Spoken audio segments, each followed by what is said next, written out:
Masyarakat pos-industri adalah masyarakat yang sangat terdidik. Tentu saja, pengetahuan adalah sumber utamanya. Masyarakat industri bekerja atas pengetahuan praktis, yakni pengetahuan yang datang setelah melakukan sesuatu, bukan dari riset murni. Menurut Daniel Bell, masyarakat pos-industri merupakan sebuah konsep ekonomi yang menjelaskan bahwa sektor jasa menghasilkan kesejahteraan yang lebih baik dibandingkan sektor industri atau manufaktur di beberapa negara. Perkembangan masyarakat modern yang sering disebut dengan masyarakat pos-industri.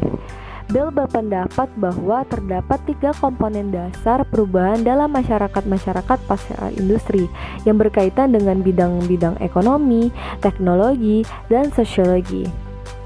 Menurut Bell, masyarakat pasca industri ditandai oleh perubahan-perubahan sebagai berikut. Dalam sektor ekonomi, terdapat perubahan kegiatan pembuatan barang-barang pabrik ke kegiatan pelayanan. Dalam bidang teknologi, terdapat sentralisasi industri-industri baru yang berdasarkan pada sains.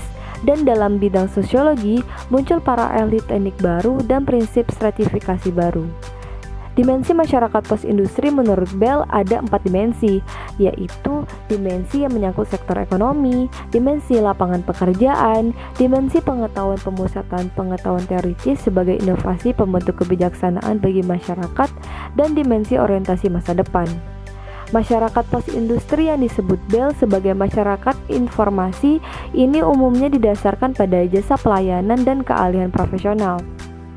Berbeda dengan kaum petani dan buruh yang hanya mengandalkan pada kekuatan otot secara manual, di era masyarakat pos-industrial, aktivitas perekonomian dan bahkan kehidupan sosial politik umumnya banyak dipengaruhi bukan hanya energi tetapi juga informasi. Pelaku utamanya disebut kaum profesional karena mereka dalam bekerja berbekal dan dilengkapi dengan pendidikan dan kepelatihannya sehingga memperoleh jenis keahlian yang semakin dibutuhkan dalam masyarakat pasca industri. Christopher Les mengatakan bahwa ilmu-ilmu sosial dan khususnya sosiologi adalah pembela untuk era pasca industri, seperti halnya ekonomi, politik untuk tahap-tahap awal revolusi industri.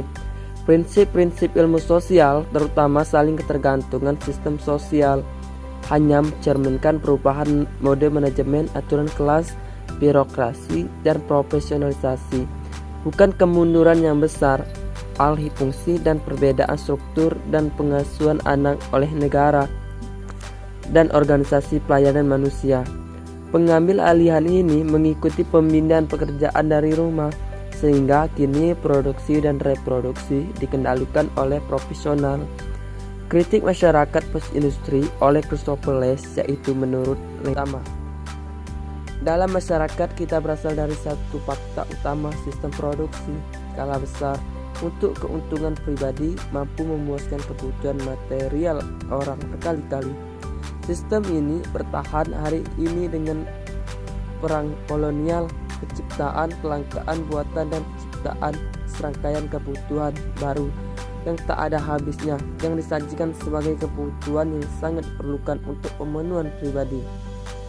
Negara-negara yang dikendalikan oleh manajer perusahaan besar baik melayani kebutuhan perusahaan dengan mensosialisasikan biaya pendidikan, penelitian, dan pengembangan, pembangunan jalan raya, dan lain-lain, mengatur pasar dan upaya untuk menjamin iklim politik yang stabil untuk investasi di luar negeri.